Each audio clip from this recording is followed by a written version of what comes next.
যারা এই বাংলাদেশকে চায় না, বাংলাদেশের মানচিত্রকে যারা চায় না, তারা এই জুলাই যোদ্ধাদেরকে টার্গেট করেছে। আমরা প্রশাসনের উদ্দেশ্যে বলতে চাই, আপনারা অবিলম্বে বাংলাদেশের সকল জুলাই যোদ্ধাদের নিরাপত্তা নিশ্চিত করুন, পাশাপাশি সকল নাগরিকের নিরাপত্তা নিশ্চিত করুন। এই জুলাই পরবর্তী সময়ে হাদির মতো একজন দেশপ্রেমিক সোচ্চার কণ্ঠস্বর এভাবে আমাদেরকে আমরা হারাবো, এটা আমরা বিশ্বাস করতে পারি না।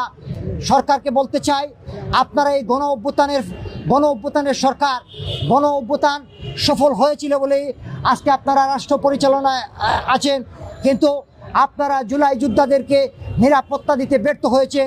আমরা আপনাদেরকে যে দাবি জানাতে চাই, আপনারা বাংলাদেশে প্রত্যেকটি জায়গায় প্রত্যেকটি জুলাই যোদ্ধাদেরকে নিরাপত্তা নিশ্চিত করুন। এবং আমি সকলের প্রতি আহ্বান জানাবো যে কোনো ধরনের বিশৃঙ্খল পরিস্থিতি যাতে সৃষ্টি না হয়। আমাদের জুলাই যোদ্ধা হাদির সুখকে আমরা শক্তিতে পরিণত করব। একটি নির্বাচনের মাধ্যমে একটি স্থিতিশীল সরকার আমরা জুলাই যোদ্ধারা দেখতে চাই। বাংলাদেশে একটি স্থিতিশীল সরকার প্রতিষ্ঠিত হবে, এটাই আমাদের প্রত্যাশা।